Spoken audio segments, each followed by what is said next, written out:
What's happening, everybody? Welcome back to the Reentry Network podcast. It's your boy T, It's your boy Yak. and we about to jump into another episode. We appreciate you guys for watching, taking the time to comment, all that good stuff. Keep doing what you do. It motivates us. As long as you guys like the stories, we'll keep putting them out there. Let's get into it, baby. Like, we kind of had to grow up a little bit fast, and then when we go with dad kind of like was hard working, 9 to 5 dude, morals, trying to raise us in church and stuff. So it's like, it almost like I had two different worlds. That like, if I'm with mom, I got this world. If I'm with dad, I got this world. Now as I'm getting older, my friends that I'm hanging with, they kind of joining gangs, so they veering off, and it's like, I feel like, oh man, I don't want to be left alone and stuff. And then when my buddy Africa got killed, well, we called him Africa, his name was Chris, but when he got killed, that's when I was just like, okay, I want to be a part now. I met him through the program, and he had a lot like this crazy hustle that I never seen like with anybody. And I saw it progress. I don't want to say too much because we're gonna hear it right now, but this guy has been progressing, and now he's gone through a bunch of trials and tribulations. But where he's at now and his mindset is wild because he's been previously incarcerated. He's gone through. He knows what the street life is like. And he's a great dude, man. He's a great dude, great heart too. So I really want to give a warm welcome to our boy Edward Tate for being here, bro. Thank you so much, man. Thank you. I appreciate it. Man, I know we talked about getting you on the podcast earlier, but I'm glad we held off because now you got this dope look. Like, yeah, you deserve man. This dope look. It looks so nice, man. Yeah. Y'all put it together well, and I'm just, I'm like proud, like man, because I see where you guys started from, and I see you going. But that just showed how y'all is. Y'all always drive. Y'all always motivated. So it's showing for itself. I like that. And even you stuck with it because you seen before there was even an idea of podcasting. Right. Or Yeah. I remember when y'all was even talking about it, and y'all Yeah. just had like a little table and a little mic. But look at everything's put together now. So. Wow. We couldn't do this without like your work too, and like what you done for the program. You made us look good, really, at the end of the day too. I've wrote Couple success times, stories huh? about this Couple guy. times, Yeah. Yeah. I want to touch on where you kind of grew up when you come up because you're also a different era that we haven't had before either. So talk to us a little about your come up, where you grew up. What family looked like for you, and stuff like that. So I grew up in Carson, which my area is like considered like Delamo, like because you got different areas in Carson. But I grew up in Delamo area, Carson, which is it's nice. Carson is I guess you could say like suburban, like because it's nice big homes, successful people there. But in the '80s, when the gangs start coming, it kind of like changed things. So the area is nice, but the activity level of the gang, it's crazy, man. Like a lot of stuff going on, but you wouldn't know it because they like to hide stuff from the news because they want to keep the city, have a reputation of this. So a lot of stuff that go on, they just sweep it under the rug. So if you don't live there or don't be around there, then you wouldn't even know half the stuff that go on. Right, Delamo's a nice area too. Yeah, no, that makes sense. You would think your normal average person driving, they know Hawthorne going towards the South Bay Galleria or Delamo Mall or something like that, right? They think it's all like that, but they always think it's good. But like I said, they want to keep an image, so it's like like if things happen, you're not gonna see it on the news or thing unless it's just super crazy to the point where they gotta broadcast it. But other than that, they just sweep it under the rug because it's which even talking about it, it's not even a bad thing, right? That things look nice or whatever. That's the way it should be. But there's things that community folks go through that probably should be highlighted to get a little more attention, a little more help out there. Yeah, definitely. I think a lot of things should be highlighted because some stuff do get ignored. So that's like the messed up part about it, Yeah. So 100%. Makes sense. No, but one thing I want to touch on is family though, because you got a big family, bro. Like, you really do. It was 8 of us. Damn, 8 of you guys. Hey, So, and am I tripping? You're also related to Alonzo? That's we had on my the brother-in-law. right. That's nuts. Yeah, he's married to my I sister. just thought about that right now. I'm like, you recommended him, came on the podcast, great podcast. Oh yeah, he got a story. Big, He so been big through some family stuff. then, huh? Yeah, Right. big family. It was 8 of us. Unfortunately, in 1999, my sister passed away. Oh, I'm sorry. So she passed away. Hard to hear that. She was 6. It was about to be her 7th birthday, but she passed away. But I was young, so I was too young to remember. So I was like 2 when she passed away. What place do you fall in the family? Like I'm the age-wise? last one. Is that right? Yeah, You're I'm the baby? number 8. I'm number 8. Man. So growing up, it was cool. Had a big family, a lot of siblings. So we all had each other to comfort each other. Cry with each other. We'd fight and everything. Our parents, my mom and dad, they was married, but they split by the time I was like 5.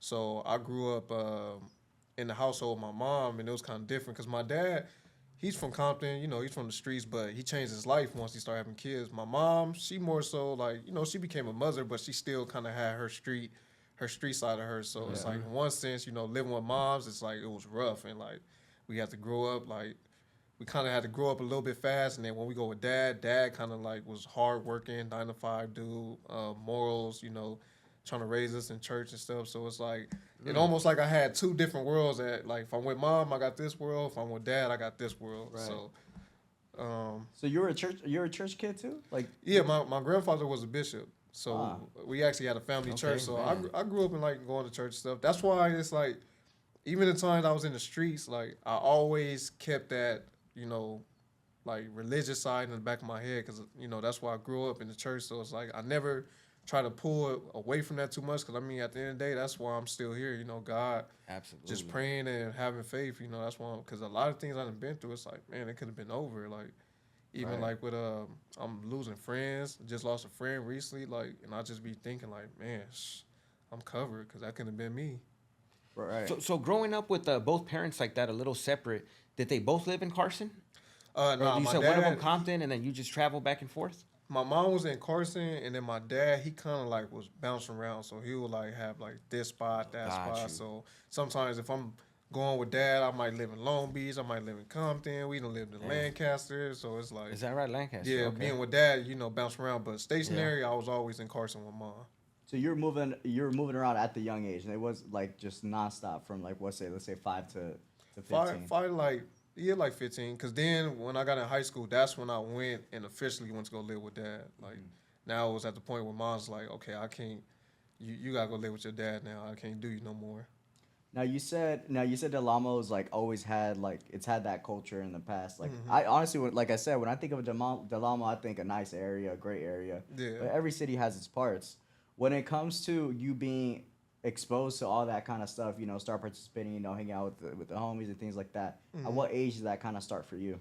That kind of started. I always seen it when I was a little kid. I always seen the stuff, but I started getting more involved around like I would say like 17, 16, because like my big brother, he's like he did like 7 years in prison. You know, he been gang banging since he was 13, so he came in like the early 90s when gang banging was like at its all-time high. Like it was real. Yeah. Not saying it ain't real now, but you Right. know. Yeah. So my brother, he was in that lifestyle, so I always been around it, seeing him. But I try to stay away, because I'm like, I didn't really want to be in that, because I see the things that he go through and stuff he had to deal with. But then I start getting pulled in, because now as I'm getting older, my friends that I'm hanging with, you know, they kind of joining gangs, so they veering off, and it's like, I mean, I feel like, oh man, I don't want to be left alone and stuff. And then when my buddy Africa got killed, well, we called him Africa, his name was Chris, but when he got killed, that's when I was just like, okay, I want to be a part now. Like now, I'm going full fledged with it. Wow. So growing up to that point, you didn't really have a lot of like drama in your life per se. It was pretty steady, and then Nah, it was still drama, because even growing up in Del Amo, it's like just for you being from Del Amo, like the other parts of like other neighborhoods from Carson, they don't like. Got you. So even though you might be like, hey, I don't gangbang, but they still like, oh, you from Del Amo, you still like they consider you like you still one of them. So like growing up, like dudes would chase you around, try to shoot at you, they'll beat you up and stuff just for you just being like, you don't have to have no gang ties, but if you was raised in Del Amo, and I don't know, I feel like they get points for that. Like they get points like, hey, I got somebody over there, you know. Yeah. Rather than being like, oh, I actually got a person with a name, but they just blanketed. Just yeah, whoever. so Del Amo was all I one. mean, that was the rough part about it. It's like, even though you on gangbang and stuff, Damn. it's like you still had to move like you did, because, I mean, I knew plenty of dudes that was non-affiliates, but they didn't got shot. Some got killed, like, you know, so it's... Just kind of growing up, that's what it was. Just Yeah, growing that's up what it around that was. Like, area. everybody knew, so you gotta be careful. Don't be nonchalant. Oh, I ain't with the street stuff and this and that. Nah, you gotta have your eyes open. You better move like you is with the street stuff. So it's like I said, Carson is beautiful when you go over there. You look at it, you be like, oh man, ain't nothing going on over here. But if you live over there, you raise over there, You man, see it all. You, Yeah. you see it all. The inside stuff is like crazy. Damn. You touched on like so your dad used to have that kind of past life too. Your father, like when you growing up, were you exposed to that too through your dad too, or was it just like big bro? Nah, one thing, my father, he's a great man. That's why I feel like I'm the man I am today, because having a father like that. So I am appreciative of having a background in church, and then also my father. My father was like, I don't want this for my kids, because he grew up in Compton. He was from Nutty Block, so he. So Hub and he- the Dove right there. Yeah, Same so era, he same, and same, he yeah. came in the '80s era, so you know how that was in Compton. He came around the time where Compton was the murder capital. You know, Damn. before you had Chicago Damn. and stuff. You know, Compton was known for the murder capital. Yeah. So, Pops been shot too. He been shot with a 12 gauge in his rib. So, Damn. yeah, Pops seen it all. So, But it sounds like he got his shit right and just really Right. became that important role model pretty yeah, much, right? he told me when he got shot, it was like he was in the grass just laying in a peaceful field. And he said that's when he recognized that he was dying. But he said a prayer to the Lord, like, I'm not ready to go yet. Like, please, I just want to have a son. Like, please, Lord, like, spare my life. And he said when he said that, that's when he said, like, everything, like, came back. And he said he felt all the pain. But he said before that, he was just, like, laying peaceful. And, you know, he was like, man, I just feel so relaxed. But then once he said that kind of prayer, ready to give Damn. up, damn near. Huh? yeah, Like, once just, he said alright. that prayer, it's like he came back, he felt the pain. Yeah. So he told me that once God spared his life, he said he was done, like, because he knew, like, man, I want to have a kid. And then once he started having a family, he said he don't want his family to go through or see anything that he had to see. Which, I mean, my dad, he had both his parents' life. My grandfather was a hardworking dude. So in his household, it was structured. But, you know, going outside, living in Compton, it's like they outside life, they didn't bring home. But it's like once they go out them doors, man, it was all game. I mean, I would say personally, you started jumping into the game at a late age, low key. Yeah. What about like going through school beforehand? Like you weren't exposed to any of that even in school too? No, I was, but I would say more so I was kind of protected because of who my brother was.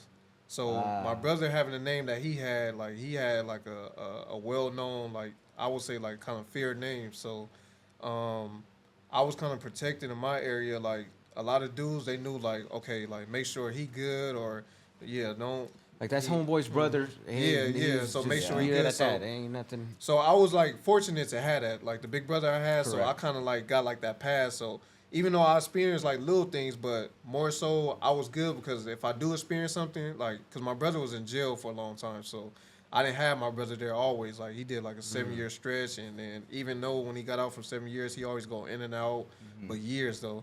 So even if I didn't have my brother, the dudes in the neighborhood, you know, if I'm getting in trouble or got some problems going on with somebody, you know, I can run to them. Hey, I got this going on. You know, they got my back and stuff. So until I became my own man, and then now it's like, okay, now I can handle my own. Yeah. Now, so you're at 16, you start getting involved. What is some stuff you start kind of getting involved in? You don't have to be detailed, but I can tell you, like, one time I remember I was chilling at the park, and I was chilling with my boy. He was like, at that time, he was like, you know, in the gang and stuff. So I was chilling one time, and it was a dude that was walking up, and we was all looking down, because we like, who is this? So then my buddy was like walking towards him, but then he was just a distraction. And then on the other side, you had two other dudes came around with like masked up with guns in their head, and they was getting ready to shoot us. this at night or like? Nah, just during the day, broad daylight. Broad So they daylight, ran up on the park, The and Wild they West, had huh? guns. Yeah, but I mean, thank God I don't know. It's like, man, that's why I said God's real, because for some reason, like, they just didn't shoot, and they had us. Like, I mean, all they had to do was just, if they would have pulled the trigger one time, they could have got all of us. I mean, it was nobody that was spared at that time.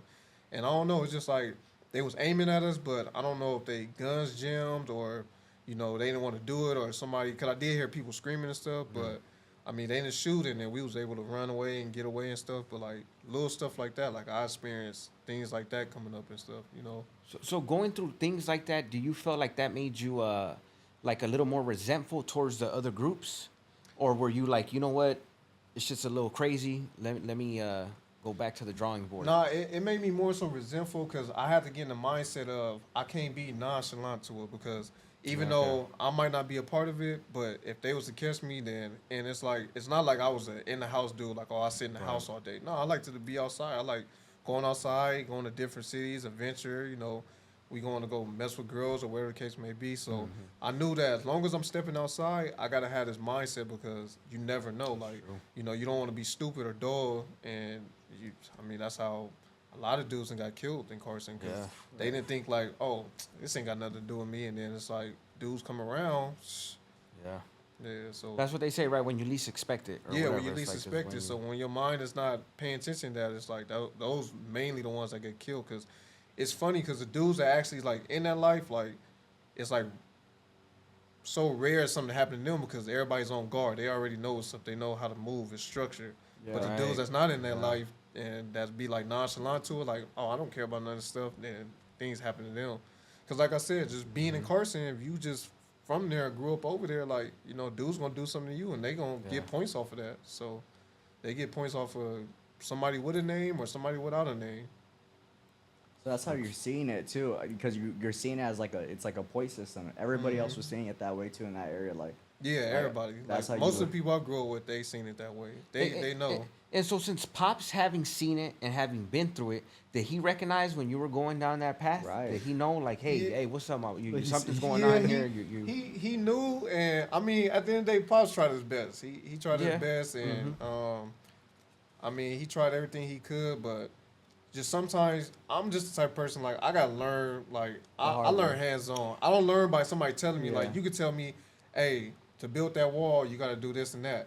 Nah, I can't do it like that. Like I need to see you do like a little something, and then I'll learn like that. Or I gotta do it myself. Like I gotta go through trials and error to know. You know. So, I mean, at the end of the day, Pops was trying his hardest to do what he do. He had long talks with me, but it was just something that it's like, I mean, hey, I'm not living under your roof, so you know, times I'm not with you, I'm getting like exposure to a lot of things. You know. He never hit you with like, if you're gonna be under this roof, you can't do X, Y, and Z. Not too much, cause that's how his dad was. Okay. Not too much, cause I mean, he felt like that's what pushed him out, cause his dad being the way he did. So he didn't try to be like that too much, cause it's like then it'll really, cause sometimes when you be a little too strict, then it'll really make somebody go off the edge. But then it's like, I mean, Pops is a very religious man, so at the end of the day, he could do what he can, but he just put his faith in God. So he like, you know, at the end of the day, my son, he's becoming a man. Once he make his own decisions, he just gotta, you know, God just protect him. That's, I mean, there's so much I could do, you know. Right. That's the reality of it too. You're getting older. You're a little more grown. Yeah. Like they can only say so much. Whipping you probably doesn't help no more. Yeah, You don't. nah. It doesn't hurt as bad. All that good stuff. Right. You know. I know so you ended up going to prison, right? At a Well, certain no, point. I never been to prison, but Okay. I've been to the county. So county and going through that, what was what was the lead up to that, and how did that start? Like, you know what I mean? That's a big step in that game. Yeah. You know what I mean? Well, honestly, I mean, all that came because it's like, man, once I did like get initiated into the gang, it's like my life just 360 fast. Oh, like, man. Now it's like it's Yeah. a different ball games. Now it's like now you carrying pistols and things like that. So, I was carrying a gun and I got caught. So that was my first case, was a gun case. Well, actually, I got caught with a pistol before, but I was with other people, so nobody said nothing. So then, I just stayed in the station for like a week, and then they had a DA reject, so they threw it out. But then I ended up getting caught with a gun again. Now I'm alone, so now ain't nobody got to take this one. I got to write this one out. So, it's like once I got initiated into the gang, that's when everything changed. It's like now life is different. Now it's like you ride around or you walk around with guns. Now you got to watch out for police. You got to watch out for people rolling up on. It's just a different ball game now. Like now it gets real. When you got Yeah, initiated is man. when you picked up your first gun or no? Nah, that wasn't the first one, but that's when it's like, now it's like my own. Like at first it used to be like, oh, everybody like we passing it around, but now it's like, nah, this mine. It's like I'm holding mine close now. That's crazy, right? You kind of transition and you start solidifying yourself in there, and now it's not dependent on what everybody else is doing, because now you know you're gonna keep a G. You're gonna do Yeah. whatever you're gonna do. You're gonna do it on your own, right? Like Yeah, now it's my own choice because Now even it's like your own. like I said, even though I had the brother that I had, so but when I got initiated, my brother was with me for about 3 months, and then he went to jail. So when he went to jail, he did like either 2 or 3 years. So for that minute of time, like I basically got put on. My brother was there a little bit, but I mean he wasn't there to hold my hand. So it's like, What, was he tripping when you got put on? Or nah. I mean he tried to keep me away as well, cause but you're already 16, 7. You already made the decision. I'm yeah. assuming, So right? he tried to keep me away, but then it's like, I mean he seen that I was just getting too closer and closer. So now his thing is, okay, well I obviously can't keep him away. So the best thing I could do is I just show him the best way to do this. Like, you know, if he not gonna stay away, then I just gotta be hands on with him and show him like every way to survive, get by, and how to do things. So, but like I said, my brother ended up going to jail, so he was there for me a little bit. But then, like most of the time, I was on my own, man. I had to become my own man. Yeah. Like I couldn't run under my brother name or be like, oh yeah, this my brother, or use my brother as a get out of jail free card. Nah, it's like your brother ain't here, so hey, you got to be your own guy now. Was that a scary moment when he went away? Like for you, like even that day, you're like, damn, like shit might just pop off. Where you find out he's gonna be in there for some time. For you, as far as like, how did you? I wouldn't feel? say scary, but it was like, well, I guess it was like a little nervous. Like it had me nervous a little bit because it's like, man, like now I feel like I don't got no protection. Like even though I got my homeboys and stuff, but it's like my brother, I know for sure he got my back like all the way. Like he, so it's like it was a little bit, but then again, it wasn't because it's like I looked at it as, I mean, nobody forced me into this. Right. I'm the one that put myself into this position. So ain't no crying or being a little scared dog, tuck his tail and be in the corner. Nah, like you got to be a man. You got to figure that shit out. Like suck that shit up, you know? I ask because that's the thing. That's one of the things that you adopt when you take this kind of lifestyle. It's like now you got to be on guard. You got to be fearing for stuff every day. You got to be looking at like you know, from the side of your shoulders and checking, making sure like you'll be all right. Yeah. And I wanted to see how you felt about that. Like, what does it feel like having a fucking look over your shoulders every time, make sure you're good to go? Do you really want to live that lifestyle for the rest of your life, or no? Is the thing, you know? Yeah, and that's why, like, you know, I try to like talk to like younger dudes. I mean, I'm not super old, but I try to talk to younger dudes that's like younger than me, or even like some of the young dudes that want to like join. Like, you got some little dudes that like, I want to join the hood and this and that.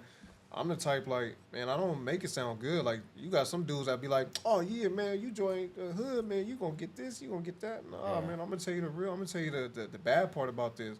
Because at the end of the day, if you decide you still want to go through with this, then that means that you fully responsible for whatever come with it. So it's signing like, up for it, because yeah. some dudes get set up. They like, some dudes make it glorified and make it look good. So then when the dude get joined, then he find out like, oh man, this ain't what y'all said it to be. This Right. other. Then they fold. You know what I'm saying? They end up turning snitches, or they go away, or you know what I'm saying. But if you be straight and honest with somebody and they decide to do it, then now they know like, okay, well this is what I got to expect. Now it kind of build a better man out of them when they join this. So I keep it real, bro. I don't try to make nothing look good. You know, I'll be That's honest. dope because the reality is the fucking reality of it. The reality is, and I know it sounds like a cliche. They said death, prison, whatever, right? But Yeah. I mean, you ain't, you know, it's the damn truth though. That's why you keep hearing it over and over. No, Really, it you know? is. It is. And if you fortunate and you protecting of, you see that around you. So now it's like, damn, like sometimes like it might not be you that end up going to jail, death, or prison, but you just seeing all the ones that you love around you going to jail, they dying and stuff. So it's like you almost still suffering because it's like, fuck, like I got to be the one that sit here and just endure this shit. Like, fuck, Right. That makes sense. you feel alone and shit, you know, sometimes. So you start That going to definitely county makes now sense. for a gun charge. That's your first time you go to the county?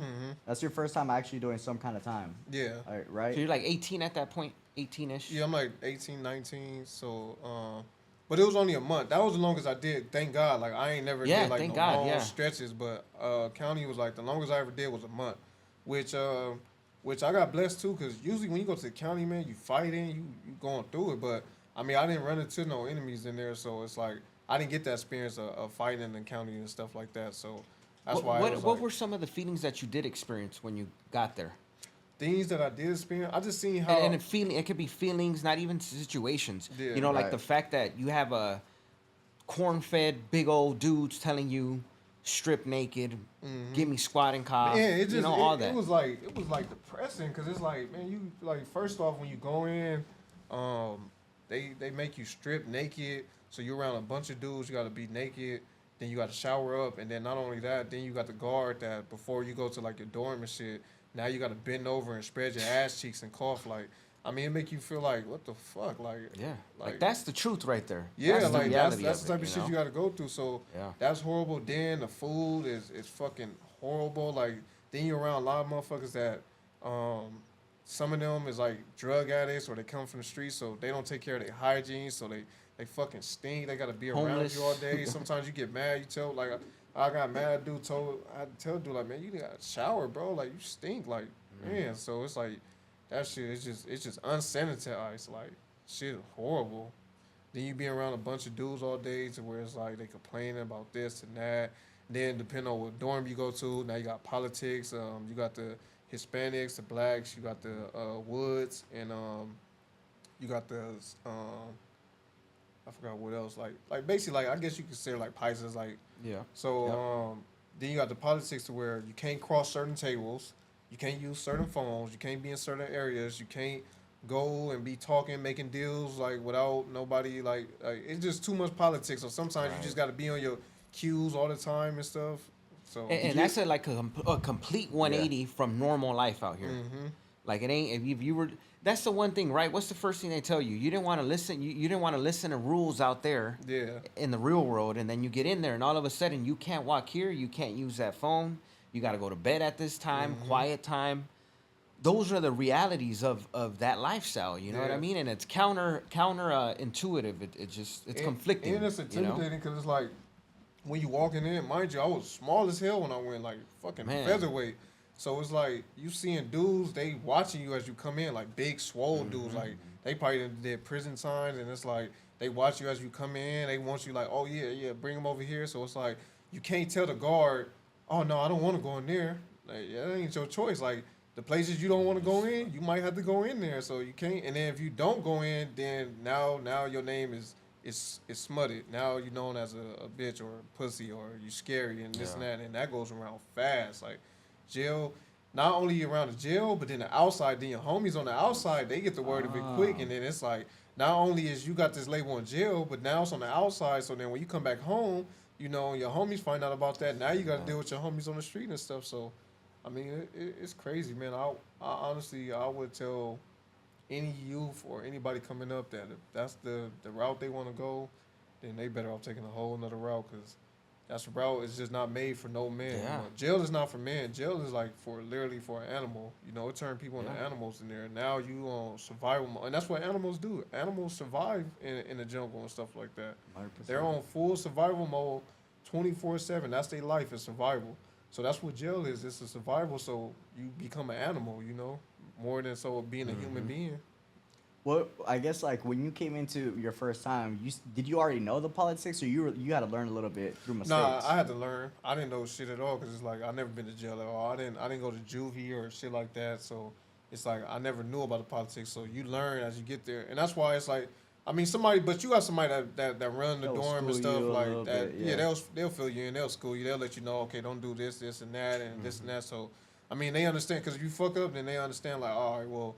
Nah, you're not supposed to do this. But they'll give you the rundown. So once you get that rundown, then you got to be on it. Because then if you fuck up, like for instance, like I told you, you can't use certain phones or you can't use. Now, all dorms is not like that. Some dorms is no politics at all. You just free. Yeah.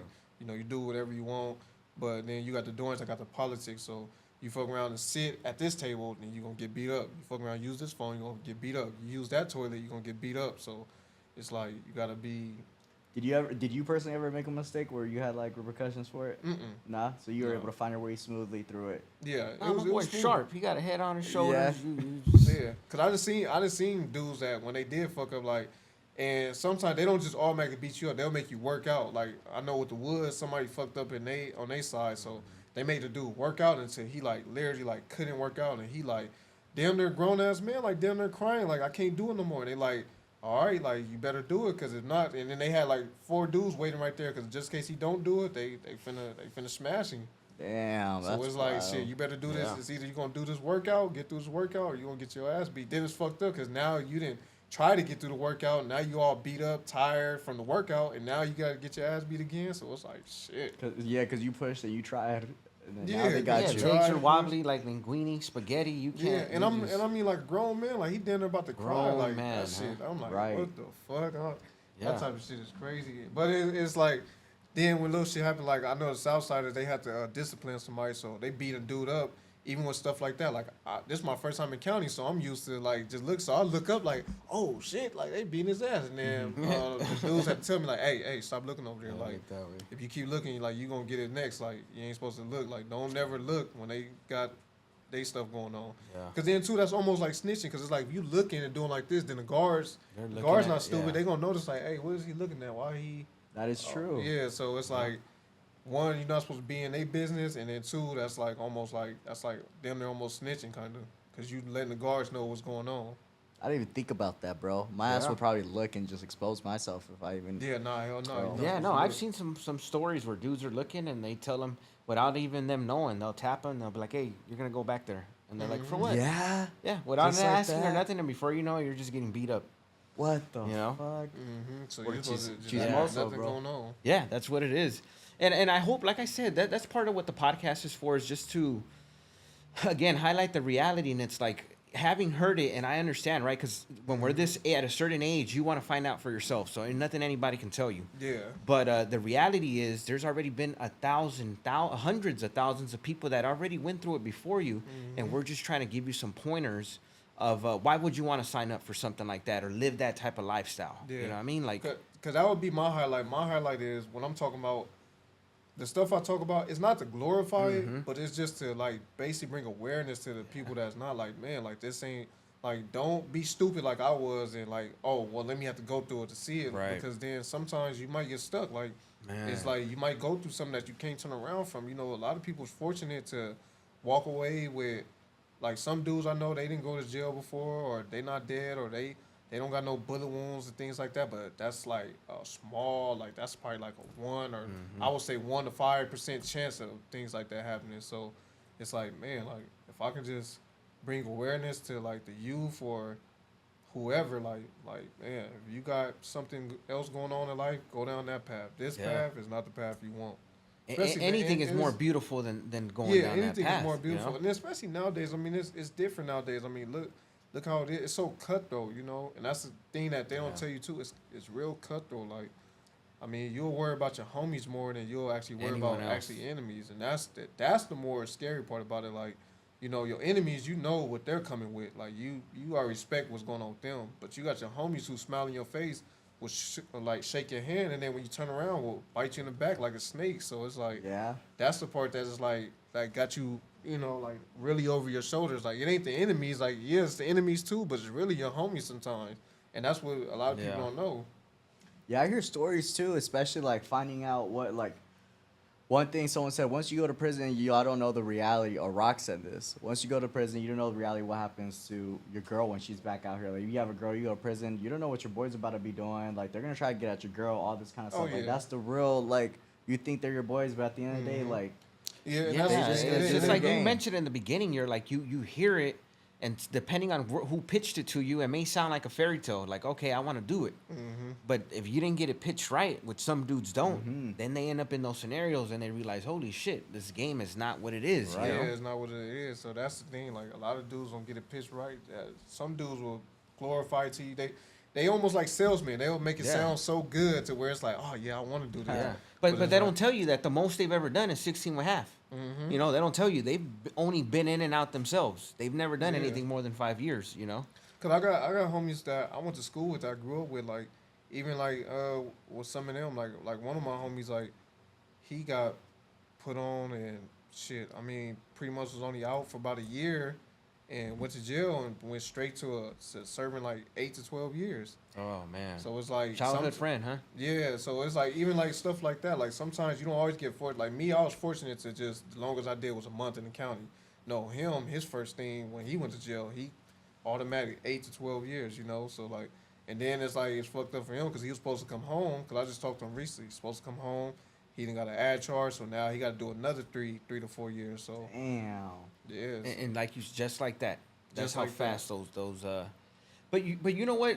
Judging by how you're saying it and everything, it sounds like you knew off rip that wasn't an environment that you really wanted to be in. Yeah. Like you made that decision that early on? I talked to a dude. Shout out to Blue, man. I remember when I first was like coming along, Blue. He was taking me home one day. We was in his truck, and he pulled over, cause Blue was my brother's friend. So he knew. So he pulled over. And he was like, man. He was like, I really hate that you did this shit, but it's too late. So I ain't gonna preach to you. But the only thing I'm gonna tell you, like he was serious. Like he pulled the truck over and everything. He like, the only thing I'm gonna tell you is, be yourself. Don't be the person who you was before this shit. And that stuck with me in my head. Like I always told myself, like I'm gonna always be who I was. Like I'm not gonna let the game consume me or make me a different person. Like okay, I got that side, and I can, what I'm saying. But I'm gonna always be who I was before this. Like it ain't gonna change, that's what I did. I always stuck with that. So I always been myself. Like I never changed up or never try to be somebody else that I ain't. Like I always just been myself, even to this day. Like who you see now, who you talk to now, I always been this person. Yeah, I mean, I met Brian and then met you first. I met you like a year after or something like that. You've always been sharp, and that was 2-3 years ago now. Yeah, you know what I mean? yeah. So, Do I know Blue? No. This is no. You don't know the Blue I'm talking about. Oh, okay, because there's another Blue I know, but I Yeah, think not I that thought it one, was the though. one. Yeah. Yeah. Okay, my bad. But one thing. So you went to county that one time, but you've been a few times. How many times total?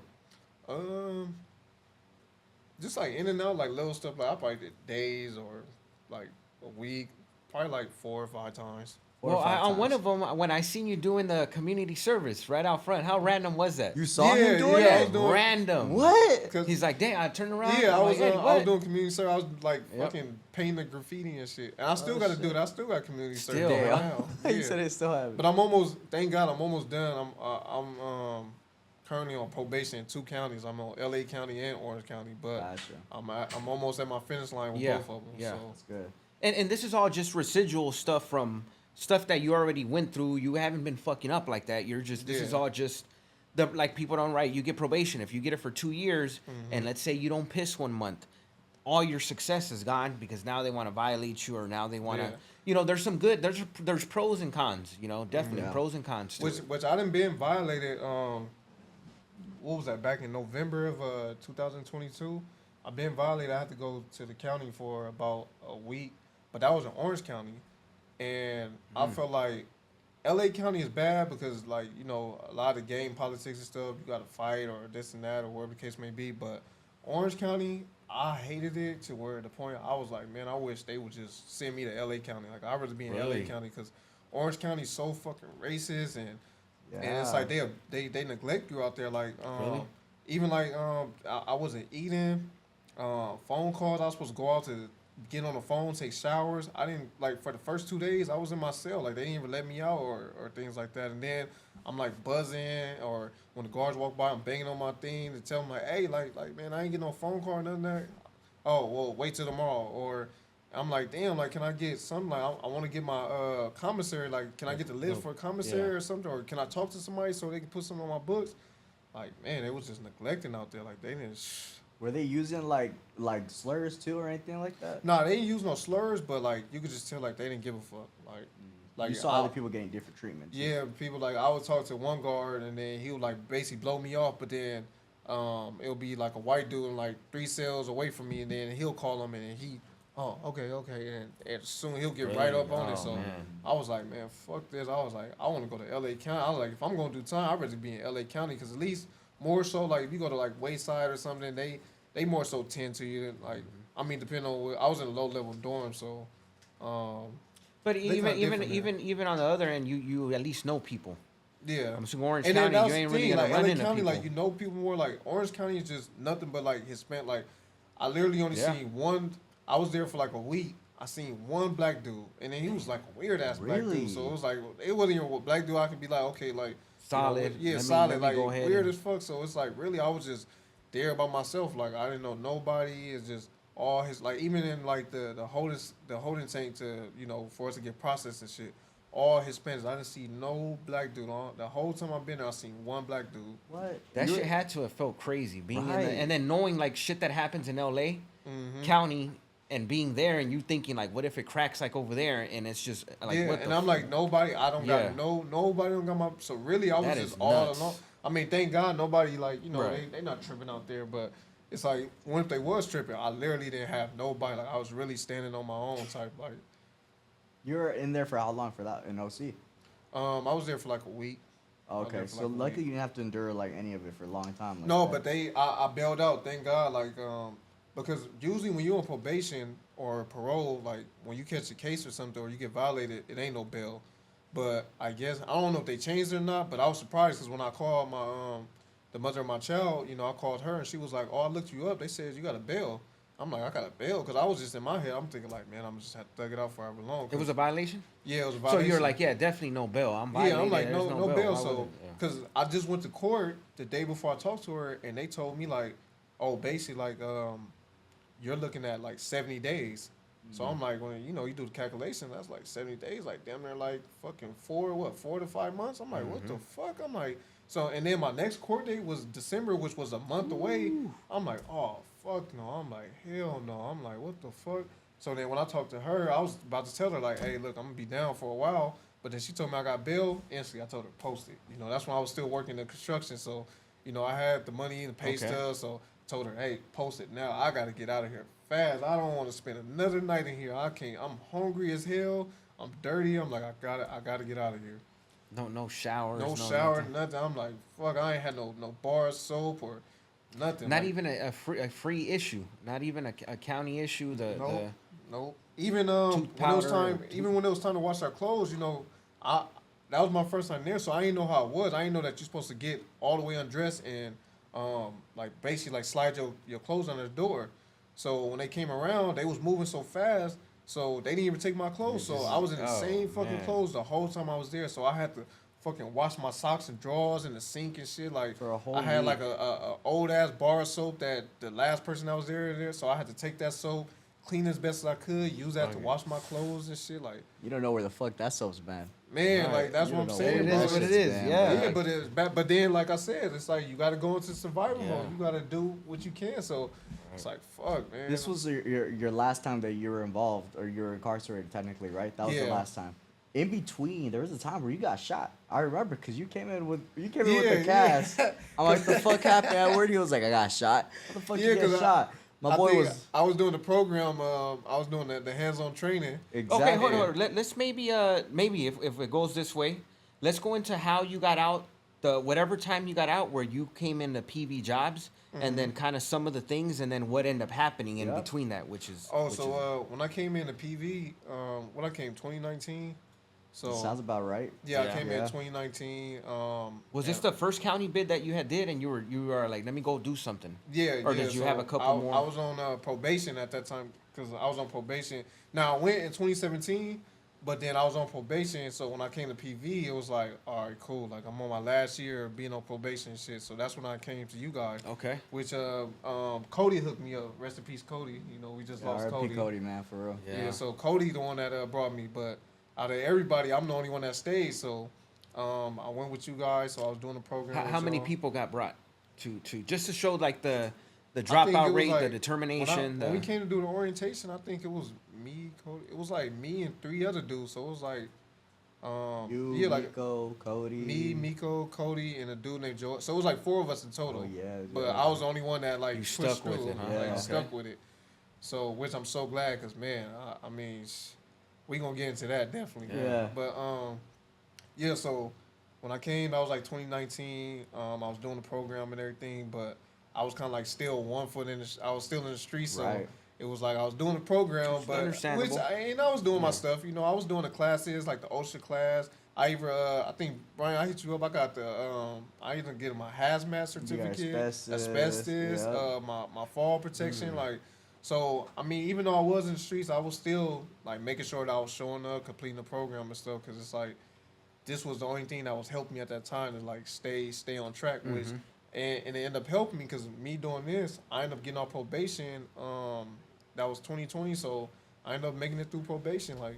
So you made it through probation smooth. Yeah, got made it through probation smooth.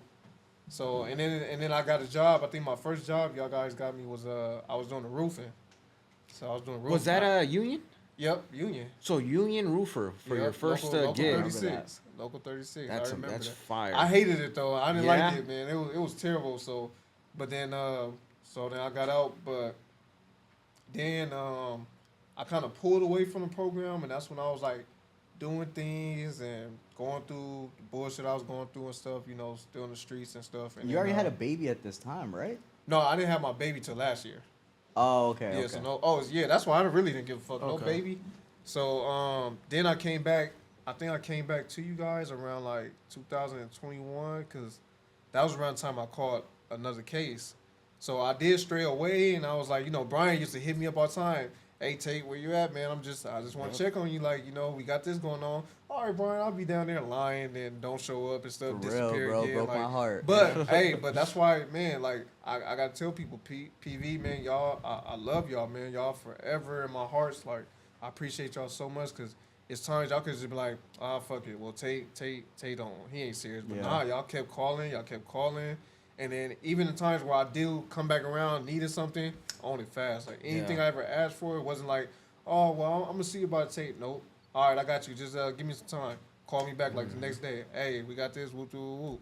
So I do appreciate that. But yeah, when I came back around, so now I'm going back into the program because I ended up catching 2 cases. That's when I caught a case in Orange County and in LA County. So that's when I was coming back around. So I was like, man, I gotta get back on my shit. So I was doing the program and I was doing the hands-on with the construction one-on-one classes.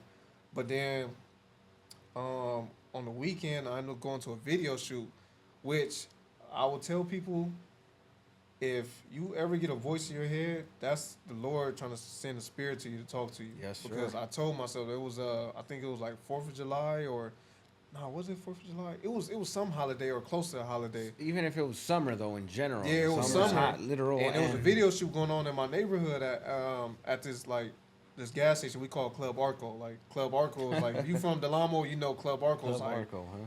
Delamo Central, that gas station right there, turned up. Like all the bullshit Really? you're gonna find, all the females going there to get gas. You might find like you might go there to get gas and then you might run into people. Now next thing you know, everybody hanging out in front of the gas station. Like that's why we call it Club Arco. It's just Then like a somebody lounge. pull like up, I they said. just turn their Lounge. music on. Yeah, they just turn their music on, and now everybody in the front. People keep pulling up. Now people that came to get gas, but now they chilling. They like, man, I'm about to stay I here. kind of want to pull up and just see that. Where's this? Delamo Central. I'm right thinking kind of there, like Delamo Crenshaw and Central. Florence. That's the closest one to me. The dude with the speakers are on Manchester and I believe it's Manchester and Crenshaw. Yeah, so Club The Arco, dude man, it with the goes whole up. speakers and the Yeah. so they just turn up lights, Yep, music, turn up everything. Yeah. So it was a rapper. Shout out to Jason Cash, man. Cash, he big dog, man. He Okay.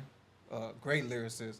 But Cash has Out had a of video shoot. Carson. Yeah, Okay. so and Cash is signed to Atlantic and stuff. Well, I'm not sure who he signed to, but I know he signed like he's actually like up there. Oh, nice. So it was big. So everybody knew about it. So the whole city came out, So my brother was telling me about it. He was like, man, go up there, man. It's cracking like this and that. But, that voice in the back of my head was like, nah, I don't want to go up there. So I was telling him, like, nah, bro, I'm about to just shoot the Compton because my family was in Compton. They had like a little block party going on in Compton. I was going to pull up to. So I was like, nah, I ain't going to go up. He like, man, just go up there. Like, at least stop by. Just say what's up. So I was like, all right, I'm going to just go. But the whole time I was up there, I just felt something was weird. Like, I'm like, man, like, something just don't feel right. Like, Yeah. so people was talking to me, and I kind of like was ignoring people, not because I was just so in tune, like something just kept feeling like I just had that feeling like something about to happen. And it's like people would talk to me, and it's like, have you ever seen movies when somebody talking and then they like Slow motion or something? Yeah, like everything was just slow motion for me. And then I finally was about to tell myself, I was like, nah, I gotta go, bro. I don't feel right. So I'm like, I'm out of here. So I told my homie I was with. I told him, like, come on, bro, we out of here. So you showed up, you felt the scene, you scoped it out, and what'd you say? Like Which this? it was nice. It Yeah. was a lot of people up there. Like usually, like I would have been, I would have been up there till nighttime, like until everybody just was gone. But it just something just didn't feel right. So I just wanted to go. But then the mother of my child, she ended up pulling up, and she was dropping off like this girl that we know. So I told her, like, man, what the fuck? So I hopped back out the car because I was telling her, like, hey, I'm about to leave. I'm not going to be up here. So you definitely not going to be up here. So you got to go. So then I was telling her that. Then finally, I'm about to pull off again. I see that she didn't leave again. So I hop back out again. Hey, I'm not going to tell you again. Like, once I get back in my car, you better be behind me. So as I'm pulling out, I'm about to go, because you can only make a right to leave, like where I pulled out at. And next thing I know, I just see like some dudes like with hoodies on, red bandanas over their face, like That bandanas. you like, could tell from a mile Yeah, away weren't off part of rip. that function, weren't part of what was going yeah, on. off rip. I knew that was coming. I knew that was coming Damn. because it was dudes on live, and that's the thing, man. People gotta be careful, man. That Instagram being on live and Yeah, stuff, man. showing your location, like it's cool, but if you gonna do that, like be ready. Don't be the one that showing locations and then when stuff crack off, you're not even gonna do nothing, like because then you putting other people in jeopardy. Which it was so messed up because mind you, another thing too, I just went to jail 2 days before. I went to jail for a gun. So I just recently, I had nothing, like, so I'm really feeling uncomfortable because I don't even got nothing. So why am I even up here? Because I don't put my trust in nobody else, man. So as I was leaving, I looked to the right, man. I seen the dudes. They had their hoodies on. I already knew what time it was. I'm like, damn, like, but everybody else is partying. They don't see them because they kind of like around, like, you have to go around a wall to see. So they don't see them creeping up because everybody is too busy partying, enjoying the music video and stuff like that. So I'm like, fuck. I'm like, damn, what should I do? I'm like, I don't got nothing. I'm like, the only thing I could do, man, I could just try to alert the homies and let them know, man, they coming.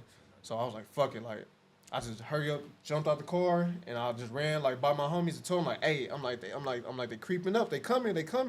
And they was looking kind of like what? And I'm like, nigga, they coming. Like, I'm trying to tell them, like, they right there. And then That sounds like a nightmare when you're trying to I yell. know, dog. You're trying to Yeah, yell, like, but you can't yell. I told them It's that, so- and then, but it got them alert to where they like, what the fuck? Like, what's wrong with Wooty? And I'm like, I'm doing that. And the next you know, you just hear the shots. Like, now they shooting at me because, like, they see me. So they shooting at me. So as I'm running, I'm seeing, like, bullets, like, hitting the ground in front of me, which that shit was just crazy. I'm like, fuck, like you can see the bullets, like, bouncing off of the ground and shit like that. And so I'm the like movies, running, yeah, like hear it's like the a movie. Yeah, I hear it going past my ear and everything. That's why I'm like, man, that shit is just so fucking crazy. So as I'm running, I do notice that, like, I feel like my arm got like tingly, like a tingling feeling, and I'm like, fuck, like, but my adrenaline's so high, so I'm just running. So I finally got to like a safe zone. I end up hitting this fence. Like next door is like a public store, so I hit the fence. Now I'm in a safe zone. Like it's still shots going off. Like, I mean, it was about like 50 to 60 shots that went off that day. Like, God Yeah, damn. it How, was- off of just 2 dudes that you seen, or it nah, was more? it was Okay, a lot. okay. It was a lot, I was yeah. just like, damn, that's a whole lot for two Right. dudes that rode up or whatever. Yeah, The it whole was a time lot. you're running, you said you felt a little hot. Your brain didn't automatically tell you like, this could be me shot or something, or that. It did, but my adrenaline pumping so much, so I'm like, I don't know what it is, but as long as I can still run, fuck Did it, you I'm did outta you here. do like a kind of like a brush Nah. it off and nothing? Nah, I didn't It do was, you shit. were just I was getting out of I there. was just gone. Okay. I'm in survival mode, man. I gotta go. They shooting at me right. like they trying to get me. So once I got to like a safe zone and everything calmed down, I asked my cousin because he was right there with me. I'm like, man, like, do you see something on my arm? Like, and my jacket had like a hole in it. So he like, oh shit, you bleeding? I'm like, what? Oh, So then man. I'm like, fuck. I'm like, take my jacket off. Now like shit starting to hit. Now I'm starting to feel the pain because now that adrenaline is the reality is coming back in. Right. So then he seen. That's when I actually got, as you can see, I don't know if the camera can see it. Yeah, you can see the Yeah, scar. Yeah, that's a the big scar. old That's the shit to there. So I'm like, fuck. So which it was like, it was good because it was more like a flesh shot. It like went in, but the way I was running, it kind of like dig in and then it like came up. So it didn't like more so go through, but it like went in, it dug in, and then like I don't know, however way, or I'm gonna just say God, but like it digged in and then it went up. So Absolutely, instead God, of it whatever, going through, it just like basically like peeled, like basically just grabbed some skin kind of. So so then I'm like, fuck. I'm like, man. So I'm feeling it now. So now I hop back over the fence. Everything is good. So I jump back in the car, and I'm like, damn. I want to go to the hospital, but I can't because if I go to the hospital, like they automatically gonna put 2 and 2 together. They gonna try to question me and shit like that. And then I lost my phone. So now people calling me. So now the word is getting like nobody don't know where Eddie is. Like they think I'm like gone or something. So now people's panicking. They worried. But I just went to my house, my sister's house. They was in Compton, so I just drove over there. And then for that night, I just had my sister like wrap it up. I was popping pain pills all night. Like I'm like, fuck, I was going through it, bro. I couldn't even sleep. Like the shit hurt so fucking bad. But I had to just thug it out because I'm like, I can't go to the hospital because they do.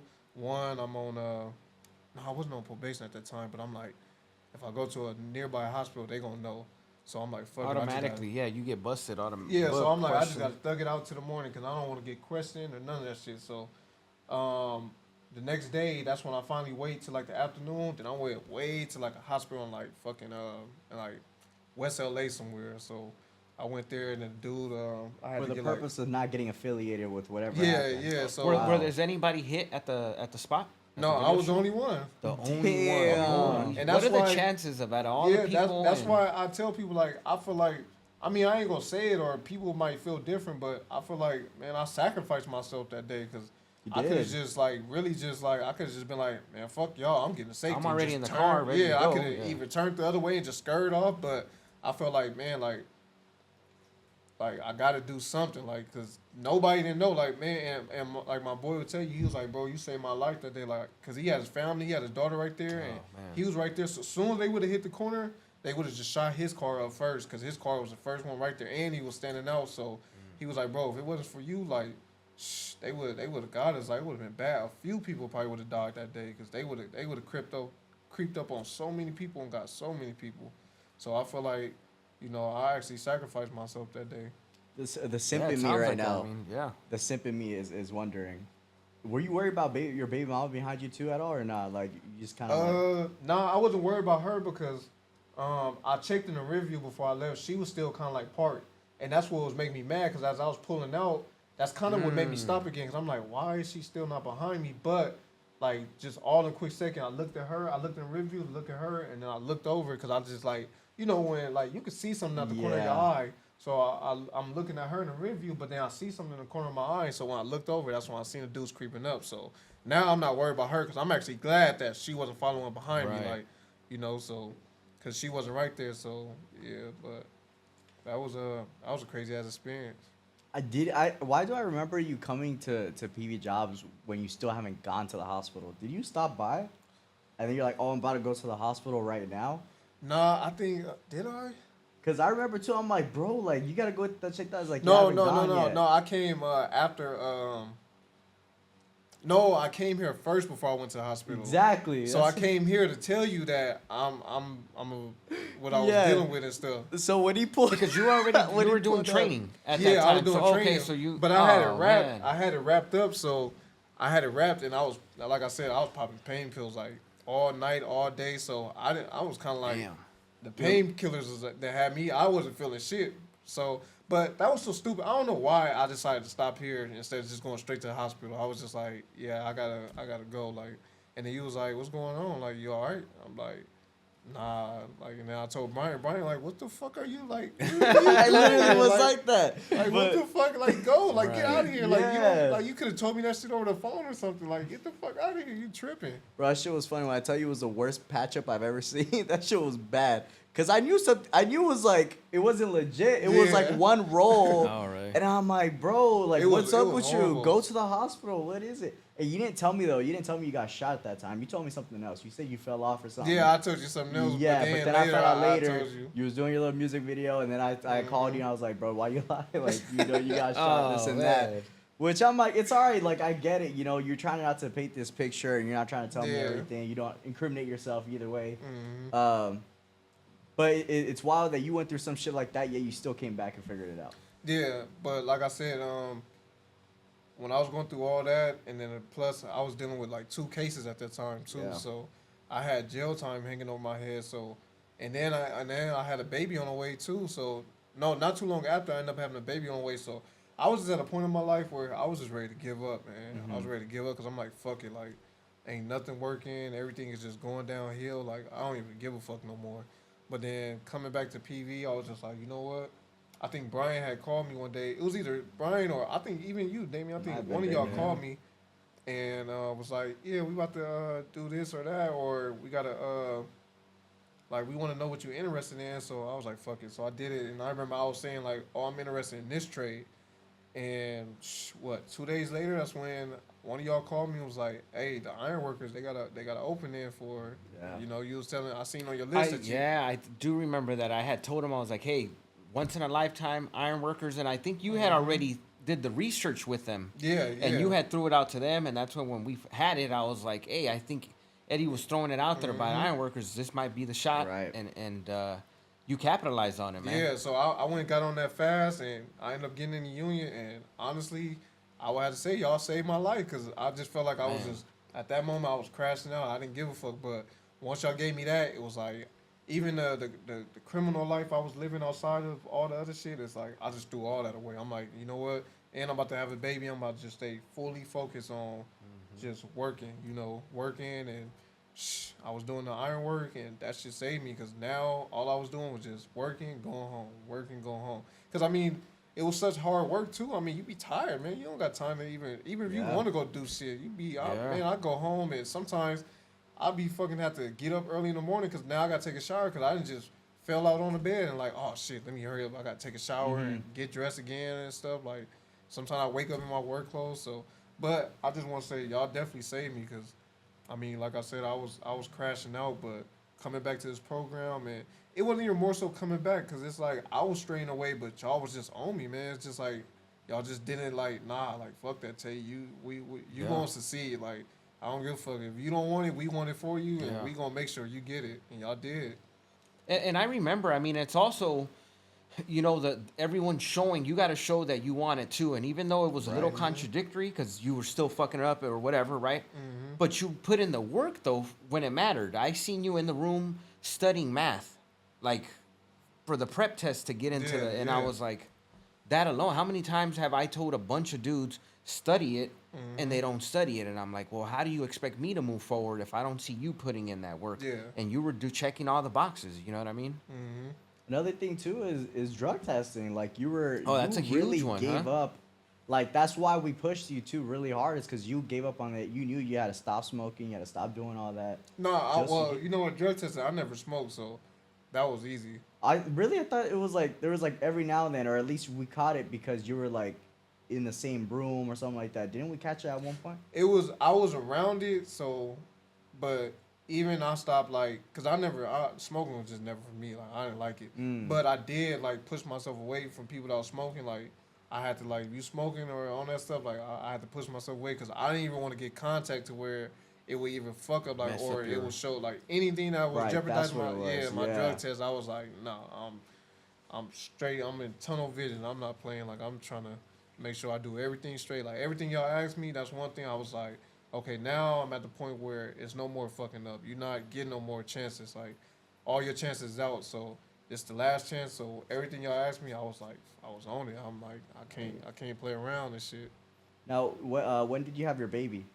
I had my baby. It's crazy. My baby is actually born 2 days before my birthday. So I'm September 4th, and she's September 2nd. So she was born September 2nd, 2022. Congrats. And what was that like? It was beautiful, man. Because at that time when she was it was beautiful because, you know, I asked God, like, all the shit I was going through, I just asked God, like, you know, my prayer was just let me be here and see her born. Like, after that, I don't care what happened to me. Like, I don't care about, you know, unfortunately, I was stupid. I don't care about dying at the time. I don't care about going back to jail. I'm like, as long as I could just see my baby born, that's all I want, which was the stupidest thing to ask for because it's like, man, I wouldn't want to miss watching her grow up in the world now. But at that time, I was facing, they tried to give me a year. Well, that was just for one case. They tried to give me a year and, 2 years, actually. They tried to give me 2 years.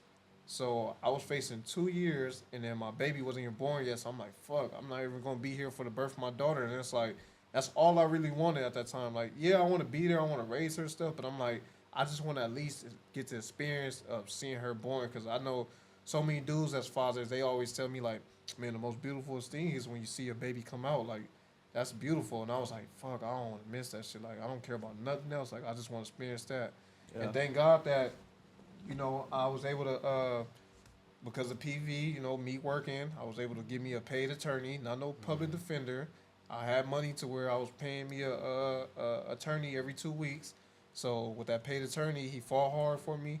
Both cases, they ended up giving me 2 years probation, which it runs concurrent. So fire, man. It's like I got 2 year probation for both cases. Like when I was just looking at 2 years, and that was just on one case. The gun case is like I had priors already. Like I was already convicted felon and stuff. So it's like man, I got. It's unheard of, really. Yeah. Right. Most people, like, especially 2-3 guns, like, all right, you gonna do a county lit at and minimum, it was a ghost gun, and it was crazy because a week later a week later, a law came out that all ghost guns is banned. Federal So offense as well, yeah. Federal. So automatically you get caught with that. That's like 3 to 5 years. So I was like, fuck, Wow. like, I'm like, man, God is really real. So I was able to see my daughter was born, and that day it really like I was already like straightening up because going through the program and stuff like that and working. But that day was the day I told myself like I really got to do something different because this shit was so beautiful. Like I don't want to miss not another day in her life. Like I want to be there every step of the way. I want to see her develop. I want to see her take her first steps. I want to see her try to talk, try to whatever. Like I want to be there for everything, like every part. Like I don't want to jeopardize that for nothing. So like now I just try to like I be by myself a lot. I got ones I love that I still be around, but most of the time I be by myself because it's like, or if I am gonna be around somebody, as you see my boy, shout out Dre, you know what I'm saying, professional boxer, like Dre, I be with him all the time because Dre is somebody that's disciplined and got his head on his shoulder. So and he wise in the word too. Like he be into the word, so sometimes he'll lace me up with the word. Yeah. So Dre is that's my brother, man. So somebody like him, I love being around him. Miko's another one. Like I just like being around dudes that's positive and got something going for themselves. Like their mindset is on elevating and getting to the next level of success in life. So that's the type of people I'll be trying to put myself around now. Yeah. Right. That's definitely good support to have, man. Good support to be able to lean on when you need it, for advice, for conversation even, right? Because a lot of times as males, it's hard to have a conversation. We may not want to talk about certain things, but sometimes if you got the homie there that know that you guys are on the same tip, you can get some of that off, and get things become a little clearer. But you know what I learned too, whether you got resources, whether you got good people around you, everything starts within yourself. Hey. Right. So it's like nothing's gonna happen. Like nobody can do nothing for you. Nobody can make you successful. Nobody can make you a millionaire. Nobody can make you whatever you want to be. Everything starts with yourself. So it's you to have to put in your mind that this is what I want. And one thing I learned about successful people is they're successful because they became uncomfortable. Like they put themselves out of comfort zone. All successful people have to go out their comfort zone to become successful. So you have to get out your comfort zone. My comfort zone was the environment of the game bang shit, all this crazy shit going around. I had to try to get myself out that comfort zone of being used to, I'm being in the hood, to now I'm in a room with healthy, like wealthy entrepreneurs and shit with business suits. Now like I be going like little stuff. Like I like going to seminars where you got to dress up and nice fitted suits. Like I like putting myself in that type of room. Like Professional. Professional. And it's uncomfortable because I'm used to the bullshit I come from, but it's like in order for me to be successful, I got to get uncomfortable with, or you know what I'm saying, what I'm comfortable with. You even broke the chain with the ironworker stuff too. You broke that chain, and now you're going with something that you actually prefer even a little bit more. Would you say? Yeah, more so. I mean, the ironworker, it was good.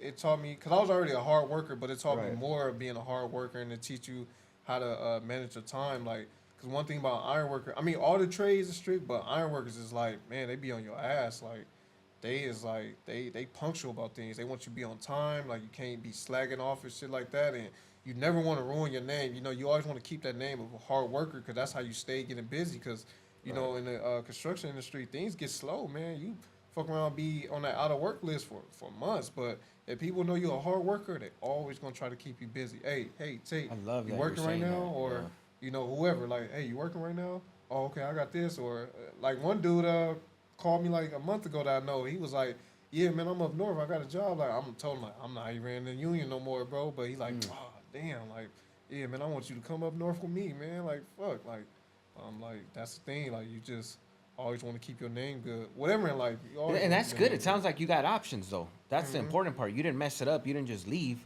Yeah. You just have it to where you just put it on. You got something else going on. Right. But, you didn't leave on bad terms, so...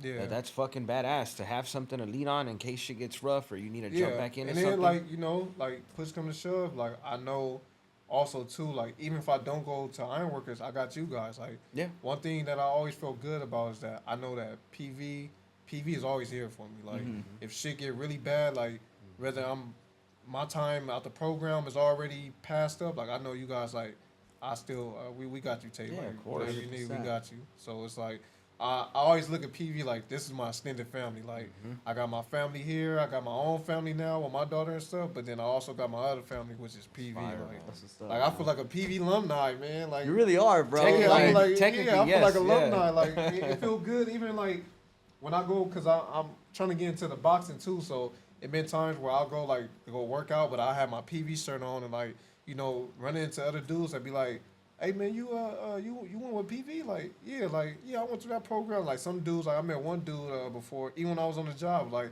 yeah, I went to PV jobs. Like I was with them like back in the '90s and shit like that, and I was like, damn, that's crazy. Like that made me feel good and shit. That's tight. It's like a whole family. Yeah, it's like a little, Yeah, and yeah. it feel like a family. Like even like when I was working at the Grand, like I seen dudes with PV shirts on there. Like every time I speak to them, talk to them, like it feel like I'm running into another brother, or if I see a Right. sister Yeah. from PV, like it's running into a sister. So it feel like a Yeah. family here, you know. That's tight, man. We love to hear shit Yeah, like I'm that. glad. Yeah, like that's what we would like, but I'm glad that you're saying it. You know what I mean? So Mm-hmm. that means that it's working and things. Yeah, definitely. Right. Yeah, no, that's fucking amazing. I do want to touch on what you're doing now. My bad, I cut you Yeah, off. yeah, no, for sure. Like now, Oh. so like now you're getting into a whole new rhythm now. Yeah. But which is great though because I've always seen that business side of you. Yeah. Now you're touching on it too a little bit. You're slowly gonna progress and who knows into what. But talk to us Yeah. about what you're doing now. So now I'm trying to get more into I'm trying to go into like business. So I'm part of I know a dude that I met named Mahiram that my buddy Malik introduced me to. Like Mahiram, he's like successful in the tech industry and e-commerce and things like that. So he got like expanded projects and things like that I joined. Like one of them is like World. It's called Worldwide Group, WWG. So basically they like teach you and train you like your mindset on becoming a business owner, and they partner with like a company called Amway. So it's like that's the business side is with Amway, but really Worldwide Group is like training you to become like a business. So now I'm an IBO where I'm an independent business owner now, so I got that. So I'm just trying to change my mindset and get into more of the business, learn the business. Like even like work right now, I'm learning how to clean my own credit. So that way I get my credit right Yeah. and I can Good. give me some business credit going on, things Yeah, like that. it's So- America. Everything gets bought here on credit. Nobody ever pays up front. Yeah, it's nah, credit. so that's As why long as you I'm got just. that. It's like the working is cool. Don't get me wrong. Now working is Correct. fine. I'm never knocking a 9 to 5, but I'm just on the mentality like I've never always been the type like, oh yeah, I see myself doing this for 30 years. Like, no, I always told myself like, if I could put 30 years into a company and make that person rich, why not put or make that the owner of that company successful and more rich, and me at a level? Why not put that same time, blood, sweat, and tears, and years into myself, and I could be that person, Damn, So you're right. So yeah, I'm trying to change my mindset and to become more of business, and plus, I'm trying to get into the boxing too a little bit. So I got, like I told you, my boy Dre, he's a professional, so Dre got me into the boxing too. So I'm trying to do the boxing. I'm trying to become a business owner, like.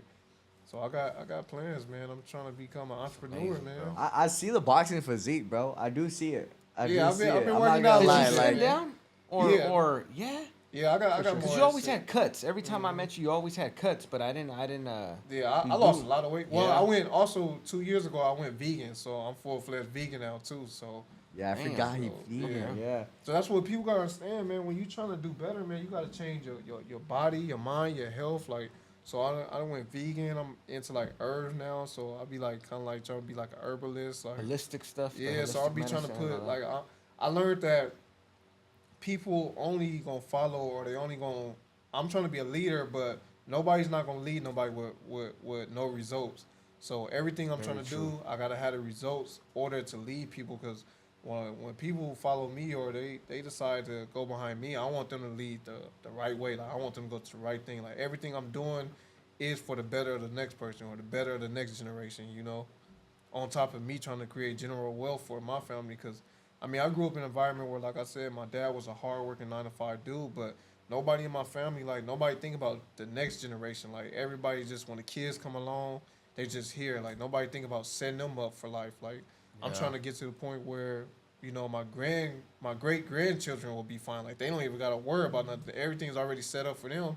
It's just up to them if they gonna knuckle down and put their mindset to really doing it. But it's there for them. But like us come along, it wasn't there for me. Like as you see, I had to go through PV. I had to go through this job, that job. It wasn't just like all right, well, hey, we got this business, like family business, like you can start off with this and you can venture out to your own thing, but you got a foundation right here. Yeah. Which, I mean, actually it was. I take that back because my grandfather had a trucking company, but which unfortunately it shut down in 2015, a year before my grandfather died. So that was the general wealth that my dad and grandfather was trying to create for us, because that was supposed to be something that I was supposed to take over. But Keep going, huh? yeah, but I mean, when things happen, like, that was just like no option no more. So now it's just back to, I mean, everybody got to figure it out type. There's only so much dad could do, One thing I want to point out right now, like, is your goals for as far as boxing, because I mean, shit, who knows, man? In a couple of years, we might see my boy in the ring on ESPN, we'll have a little quote that he can always refer back to. With boxing, Train it's some like, of the kids we got.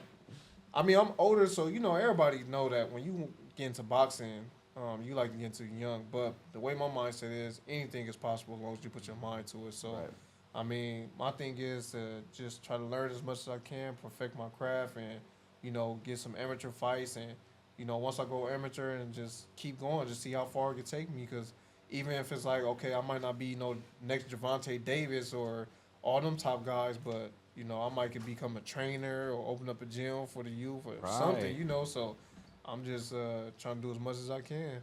Damn, you're not even thinking about fame. Go ahead, my bad. No, I was just gonna say I love the fact that you don't go halfway with anything. You at least try. Right. Like you said, I'm gonna get to the best level that I can in this, because that's the objective. Why else would I be in this game if I, like you said, amateur? If that's as far as it gets, that's as far as it gets. But you're gonna put in the work to get to. As far as I can, even if it go to professional. Like I told myself, I at least want one professional fight. Yeah, So, which is huge, man. That's huge. That means it's a lot of work that comes with it. Yeah, it is a lot, and it's not easy. I'm still going through my challenges, even like sometimes mental health and things like that. Mental health is real, so it's not easy, because it's like something that you gotta, like, not only just the boxing but the business. You gotta put your full mind and focus into, like, your daily time and things. But it's hard when you got real life still going on around you. It's like, I'm not there yet. The business is not big, or the boxing is not where it needs to be. So I'm still going through challenges, like, so I'm not making it seem like things perfect. I'm not up here making it seem like it's easy or it's all figured out. Like, I'm still going through my challenges, but I'm just at least here to give the next person that's watching this hope. Like, just don't give up. Like, rather than just giving up and folding, just take that energy and just put it into your craft and let it be your motivation rather than demotivating you, Yeah. 100%, man. That's dope. I love the passion, and I love that you're not being selfish about it. You're not thinking about the fame and money. You're also thinking about the others, like who's coming behind you. If this doesn't go as far as even fame or anything, you still at least want to be able to provide that gym for the kids and do all that. You're not being selfish at all. Yeah, because what Nip said that the highest act of humanity or kindness is to inspire. So my goal in life is people be like, my goal is to become this and that. My goal is just to inspire. Like, I mean, at the end of the day, I'm only gonna get older, so the youth is what's important. But if we not doing what's right, or we fucking up, or we going on bad path, then it's like, look at what the youth. I don't want the youth to look up to me and I'll be all fucked up and this and that, staring them this way. I want to stare. If they gonna look up to me, or if somebody, whoever it is, I got nephews and nieces and stuff, whoever look up to me, I want them to look up to me and be like, that's what. Even if it's not what I want to do, but that's how I want to be type. Yeah. I want to inspire in a good way. I want to inspire with the best I can, like to give knowledge, financial literacy knowledge, business knowledge, or even health knowledge, whatever, The dope thing about that is, like you said, you could do that. You can have that impact at a bigger scale, at a small scale, at a family scale, friend scale. You can have that impact. You know what I mean? I love it, Eddie. I want to thank you for taking the time, shooting through, telling us your story. And I think it was it was a good one, man. It had the real, you know what I mean? Like you said, this is something that you're still working at. You know, this is something, it's an ongoing process. Like we said, we started at almost 18, 19, 20, and we're still working at it. You know what I mean? And as long as the goal is to eventually break out of the cycle, get your stuff right, which you're already doing, you've been doing, we're winning. Everybody's winning, you know what I mean? Definitely. Yep. So with that being said, I think it was a great episode. Appreciate you, Eddie, for shooting through, blessing us with this. You already know. Thank you, dog. We appreciate you. I was like, bring Eddie. But with that being said, Reentry Network podcast, let's get it, baby. We're out, yo. Woo!